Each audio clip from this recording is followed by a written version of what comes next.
Atensyon mga ginikanan sa mga bata nga nagedad og 12 ngadto sa 17 anyos nga gustong magpabakuna batok sa COVID-19 dinhi sa Dakbayan sa Sugbo.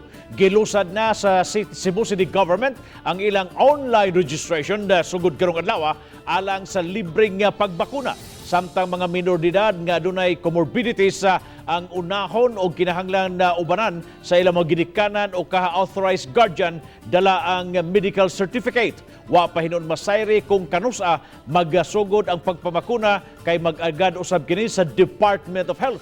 Ang syudad sa Sugbo nagtinguha nga mabakunahan ang 738,453 ka mga individuals. Base sa report sa Cebu City Health Department, moabot na sa 319,803 ang nakakumplito na sa ilang bakuna.